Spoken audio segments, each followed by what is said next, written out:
जय हिंद। आप में से बहुत से लड़कों ने कमेंट कर करके ये बात पूछा कि सर टूर ऑफ ड्यूटी को अच्छे से समझा दीजिए। तो चलिए समझते हैं हम लोग टूर ऑफ ड्यूटी के बारे में।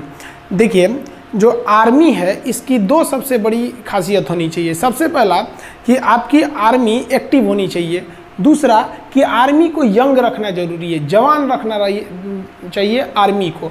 इसलिए आर्मी के जवानों को बहुत ही जल्दी रिटायर कर दिया जाता है और रिटायर के बाद उन्हें पेंशन भी दिए जाते हैं।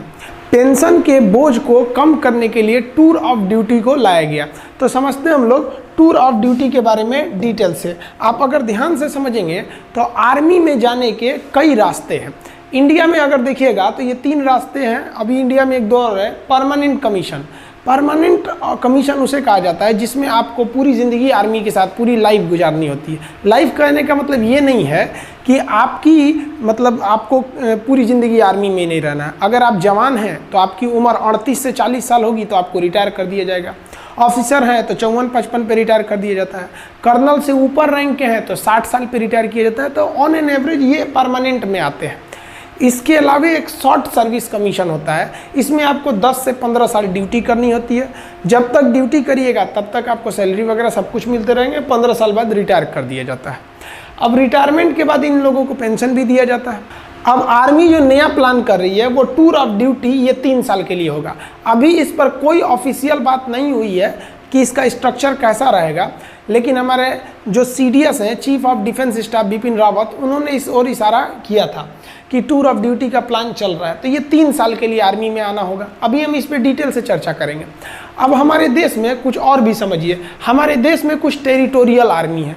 टेरिटोरियल आर्मी उसे बोला जाता है जिन्हें हम ट्रेनिंग देते हैं और ट्रेनिंग देने के बाद उन्हें छोड़ देते हैं, भैया आपको जो काम करना है करिए।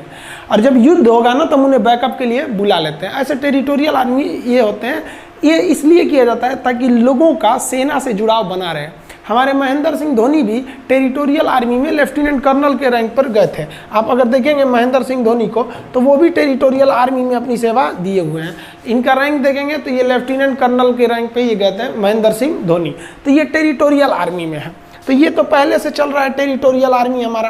तो अब यहाँ देखिए, तो आर्मी पहले से टेरिटोरियल कर रही है। दूसरा, इनवर्स इंडक्शन करना चाह रही है आर्मी। इनवर्स इंडक्शन के तहत क्या करना चाह रही है कि जो CRPF या फिर पैरामिलिट्री में है, जो ड्यूटी कर रहे हैं, मान लीजिए कोई BSF में है, कोई CRPF में है, कोई PSC में है, कोई बिहार मिलिट्री पुलिस BMP में है, इस तरह से है, या पुलिस के जवान हैं, तो उनमें से आर्मी का क्या कहना है कि भैया जो उनमें से तेज तर्रार जवान है ना, उनको हम क्या करते हैं, सेना में लेते आते हैं। कहते हैं कि भैया एक काम करो, तुम चलो 5 साल के लिए तुम सेना में चलो। 5 साल तुमको सेना में ड्यूटी कराते हैं। ऐसा नहीं कि डायरेक्ट ले आ देंगे, उन्हें भी ट्रेनिंग दिया जाएगा, पूरा फौजी बनाया जाएगा और फिर सेना में लाएंगे। 5 साल बाद उन्हें कह दिया जाएगा भैया आप जहाँ थे, जैसे पुलिस में थे तो पुलिस में चले जाइए और हमसे पेंशन मत मांगिए, क्योंकि हम आपको 5 साल के लिए ना बुलाए हैं, हम तो आपको और बेहतर कर दिए हैं और बेहतर करके लौटा रहे हैं। आप जिस डिपार्टमेंट में थे वहाँ और जाके एकदम अच्छे से ड्यूटी कीजिएगा। तो ये भी एक तरह का अच्छा है। अब उनको तो पेंशन वो गवर्नमेंट देगी जिधर से वो आए हैं, पैरामिलिट्री में से। आर्मी ने अपने सेना में 5 साल ड्यूटी भी करा लिया और वापस भी कर दिया, आर्मी का पेंशन भी बच गया। तो वो इन्वर्स इंडक्शन पे भी विचार कर रही है। इसी के तहत NCC को भी बैकअप में तैयार करके रखा जाता है कि अगर बहुत ज़्यादा हम लोग कैजुअलिटी हो गई लड़ाई के समय, तो एक बैकअप के लिए हम NCC को भी रख सकते हैं। मैंडेटरी सर्विस हमारे देश में नहीं है। इजराइल में है क्या कि इजराइल में आपको लगभग 2.5 साल सेना में जाना ही जाना है। हम ये नहीं कर सकते मैंडेटरी सर्विस, क्योंकि एक जवान को ट्रेनिंग करने में काफ़ी खर्च आते हैं और हमारे पास इतने पैसे नहीं हैं कि इतने बड़ी जनसंख्या को हम मैंडेटरी सर्विस या मैंडेटरी आर्मी सर्विस के लिए ट्रेनिंग दे सके। तो ये तो हमारे देश में पॉसिबल ही नहीं है कि हम पूरे देश की जनता को अनिवार्य रूप से सेना की ट्रेनिंग दे सके। इन्वर्स इंडक्शन क्या है समझा दिए। टेरिटोरियल आर्मी केवल सेना का मनोबल बढ़ाने के लिए इसमें VIP लोग को शामिल कर दिया जाता है। अब मेन जो है वो हमारी बात चल रही है किस पर, टूर ऑफ आर्मी पर, टूर ऑफ ड्यूटी पर। इसके तहत केवल 3 साल के लिए लाया जाएगा। अब आप कहिएगा कि सर 3 साल में फ़ायदा क्या हो। देखिए, मान लीजिए अगर इस साल 1000 लोगों को भर्ती किए, फिर अगले साल 1000 लोग, फिर अगले साल 1000 लोग, 3 साल में हमारे पास कितने हो गए, 3000। अब अगले साल तो जो पहले आए थे वो तो रिटायर होंगे, फिर 3000 आ जाएंगे। तो इस तरह से हमारे पास हमेशा एक रेगुलर आर्मी बनी रहेगी और ये आर्मी को हमें क्या नहीं देना पड़ेगा, पेंशन भी नहीं देना पड़ेगा।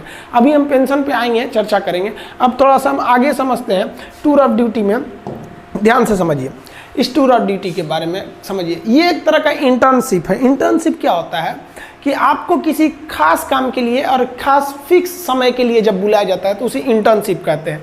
इससे सेना हमेशा जवान रहेगी, यंग रहेगी। जैसे मान लिया कि हमने 1 साल के लिए 1 लाख लोगों को किस में भर्ती किया, टूर ऑफ ड्यूटी में। इस साल भर्ती किया, फिर अगले साल 1 लाख को भर्ती कर लेंगे, फिर अगले साल 1 लाख को कर लेंगे, यानी 3 लाख हमारे पास आ गए सब। फिर अगले साल इधर 1 लाख को रिटायर करेंगे तो फिर 1 लाख को भर्ती भी तो कर लेंगे। और जिसको हम रिटायर किए उसको तो पेंशन देना नहीं है कि भैया हम 3 साल ड्यूटी कराए हैं। अब ध्यान से समझिएगा जी, ऐसे करके हमारे पास 3 लाख का स्टॉक बचा। और ये 3 लाख की जो आर्मी है एकदम यंग है। 18 साल के लड़कों को भर्ती करेंगे, 18, 19, 20, 21। तो ये 3 साल का, 18 से 21 साल का, 18 से 21 साल के लड़कों को शादियों भी यहाँ नहीं हुआ रहता है, एकदम यंग गर्म खून रहता है। अब बॉर्डर के फ्रंट लाइन पे खड़ा करेंगे ना, देशभक्ति राष्ट्रवाद तो कूट कूट के भरा है, समझ में। अब जैसे कोई परिवार वाला आदमी है, सेना हमारे हर उम्र के जवान बहादुरी से लड़ते हैं, लेकिन जो 40-50 साल एज हो गया उन पे जिम्मेदारियां हैं, उनके बाल बच्चे हैं, वो भी इंसान हैं, वो भी हमारे लिए लड़ते हैं। तो एक उनके ऊपर जिम्मेदारी है। एक जो नया नया छोड़ा जाता है इसमें कोई जिम्मेदारी नहीं, ना आगे ना अपना पीछे पगा, गोली चलाया रे तुम हम पे, एगो चलाएगा हमसे चुरा बम मार देंगे यहाँ पे।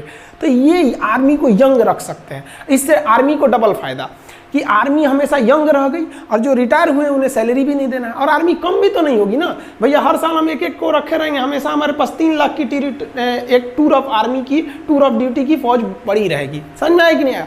अब आप कहिएगा कि सर वो जो 3 साल बाद रिटायर कर देंगे और उसको पेंशन भी नहीं देंगे तो लड़का कहाँ जाएगा? तो देखिए भैया, इसमें सेना विचार कर रही है कि हम इस तरह से एंट्री कराएंगे कि जैसे कोई लड़का ग्रेजुएट हो गया है, तब आओ भैया 3 साल ड्यूटी करो और जाओ। और सरकार एक नियम बना देगी कि कोई भी एसएससी, रेलवे, बैंक वगैरह वो इन लड़कों को आरक्षण दे जो मतलब आर्मी की ट्रेनिंग कर ली है। क्यों? क्योंकि इनके अंदर एक डिसिप्लिन आ जाएगा। सेना उनको डिसिप्लिन 9 महीने का ट्रेनिंग देगी। ऐसा नहीं कि टूर ऑफ ड्यूटी आइए आपको टूर करा देते हैं, उठाइए AK-47, ऐसे नहीं। 9 महीने की एकदम कठिन ट्रेनिंग दिया जाएगा उन लोग को। ट्रेनिंग में कोई कॉम्प्रोमाइज़ नहीं होगा, उनका 9 महीने का ट्रेनिंग दिया जाएगा। समझ में? आप वो जिस डिपार्टमेंट में जाएंगे एकदम डिसिप्लिन, इतने बजे ऑफिस आना है तो आना है, हर चीज़ एकदम बढ़िया से रहेगा। इससे कि उनको देखकर डिपार्टमेंट के बाकी लोगों में भी एक जज्बा आएगा। और आप खुद देखिए ना, हम लोग, आप हो या हम हो, जब भी कहीं जाते हैं तो बगल में कोई फौजी रहता है तो अपने अंदर से एक आत्मसम्मान का दिल, वो आदमी हाथ उठाकर सैल्यूट नहीं करता है, लेकिन अपने दिल से पूछेगा आदमी, उन्हें दिल से सैल्यूट करता है कि इनके बदौलत हम लोग अपने घरों में सुरक्षित हैं। तो जहां वो ड्यूटी करने जाएंगे वहां भी लोगों का सेना के प्रति इज्जत बढ़ेगा और वो भी लोग चाहेंगे कि हम भी अपने नेक्स्ट जनरेशन को सेना में भेज सकें। तो एक आर्मी है, एक काफ़ी अच्छा बैलेंस बना के कर रही है। आखिर आर्मी को ऐसी ज़रूरत क्यों पड़ी? अब आप कहिएगा, यहाँ एक नेगेटिव पॉइंट ये आता है कि अगर हम 3 साल ड्यूटी करा के निकाल देते हैं तो जितने भी आएंगे, हमारी सेना यंग तो रहेगी लेकिन एक्सपीरियंस नहीं हो पाएगा।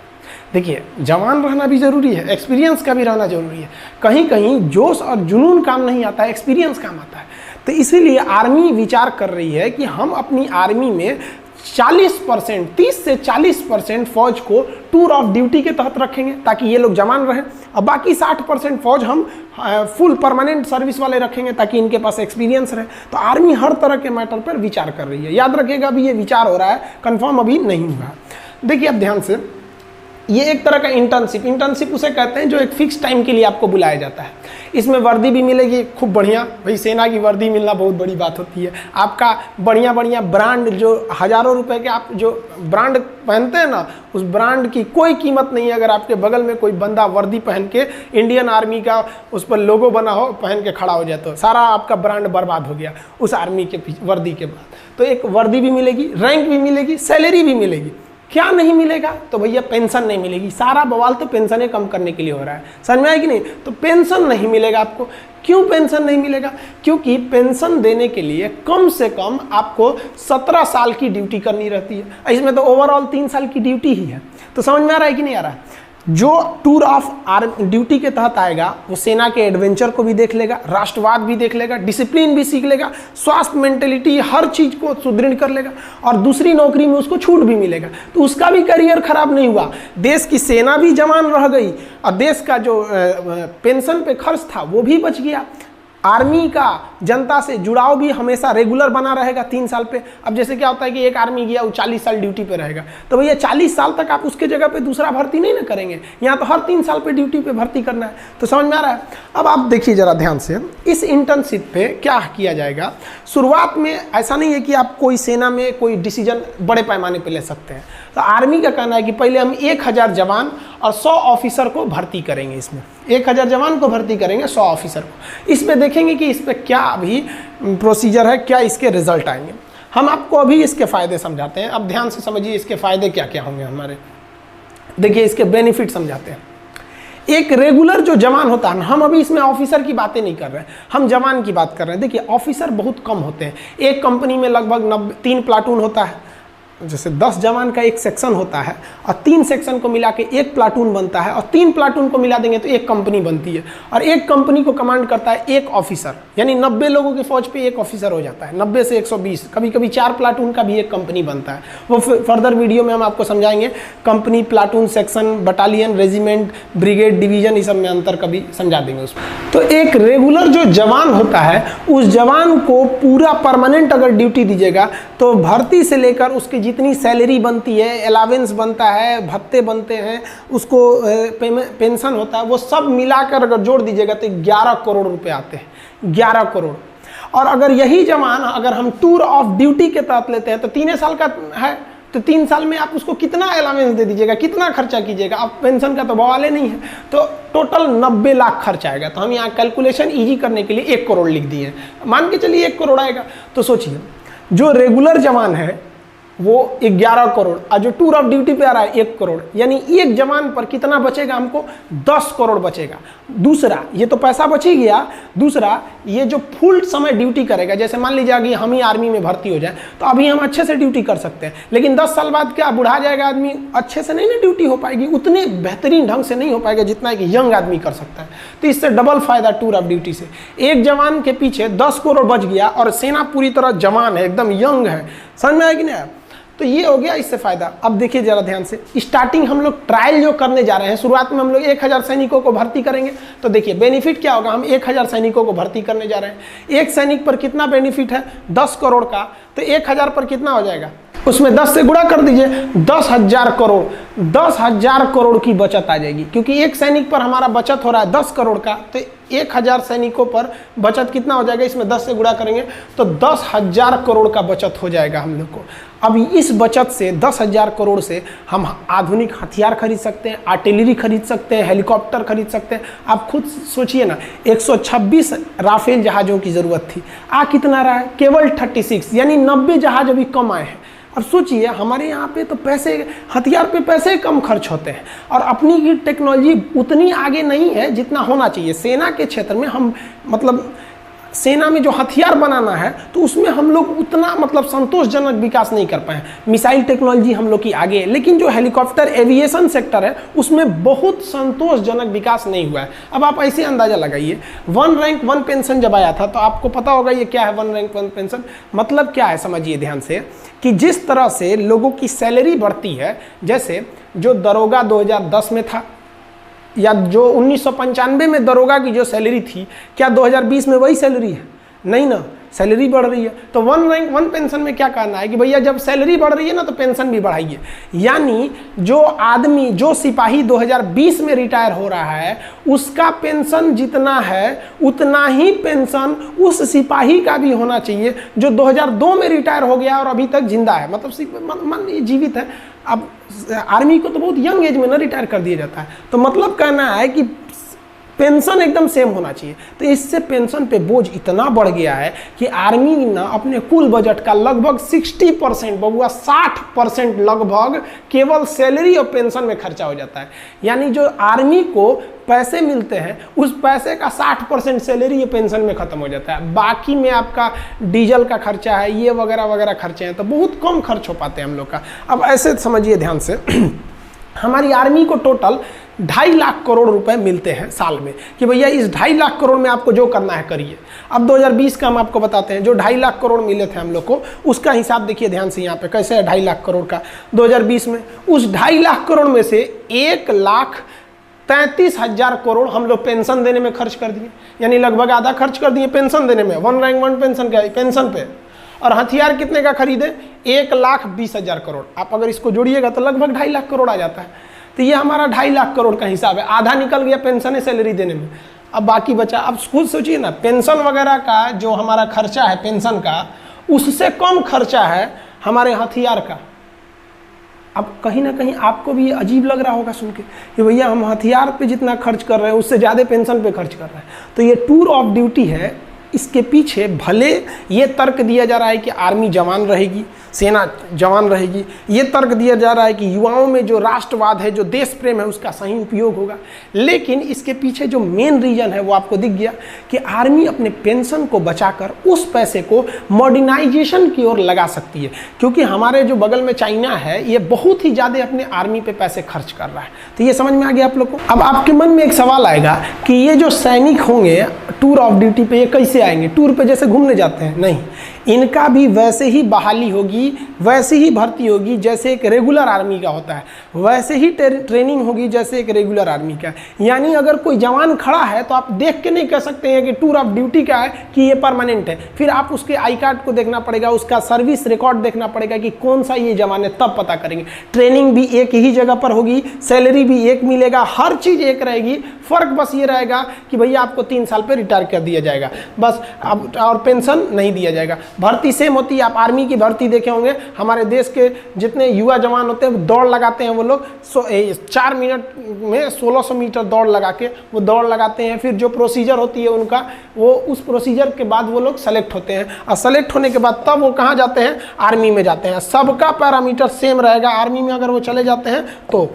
आप नहीं कह सकते हैं कि इनमें से कौन सा जवान टूर ऑफ ड्यूटी का है और कौन सा जवान हमारा मतलब परमानेंट है। तो सब का सब क्या रहेगा? एकदम सेम रहेगा। आप समझ में आ गया आप लोग को कि ये टूर ऑफ ड्यूटी मेनली किसके लिए किया जा रहा है कि भैया हम अपने पेंशन पे हो रहे खर्च को कंट्रोल कर सके और अपनी सेना को मॉडर्न टेक्नोलॉजी दे सके। जैसे हमारे सैनिकों का बैलिस्टिक हेलमेट नहीं रहता है, इंफ्रारेड रिकॉग्नाइजर नहीं रहता है, अभी भी हम लोग इंसास राइफल लेके चल रहे हैं लोग। तो ये सब चीज़ें, आर्मी की जो बूट होती है वो काफ़ी हैवी होती है, वजन में बहुत भारी होता है। अभी कई ऐसे बूट आ गए हैं आर्मी के पास, जैसे अमेरिकन सोल्जर का दिखेगा तो बूट बहुत मजबूत रहता है, जूता, और भारी नहीं रहता है। हमारे सैनिकों का बूट मजबूत है लेकिन भारी है। तो भैया उसके लिए क्या चाहिए? पैसे चाहिए। तो हम लोग का आधा पैसा तो सैलरी पेंशन पे ख़त्म कर दे रहे हैं। तो आई होप आप समझ गए होंगे टूर ऑफ आर्मी का। बाकी आर्मी में हथियार वगैरह कौन से होते हैं, कैसे आप देख सकते हैं, देख के कैसे पहचान जाएंगे कि AK-47 है कि SLR है कि 303 है कि इंसास है, पिस्टल, माउजर, इस सब में क्या क्या डिफरेंस होता है, इस सब के बारे में हम आपको वीडियो बना देंगे। बहुत से लड़के कर रहे हैं प्लेलिस्ट बनाने के लिए, तो उसको भी बना देंगे, और प्लेलिस्ट में हम आपको डिफेंस में आपको हर एक चीज़ हथियार वगैरह के बारे में भी समझा देंगे, ताकि युवाओं के प्रति एक जिज्ञासा रहती है कि हमारी आर्मी क्या कर रही है। आई होप आप समझ गए होंगे। समझ में आया? एक सैल्यूट हमारे भारत के वीर जवानों के लिए। जय हिंद।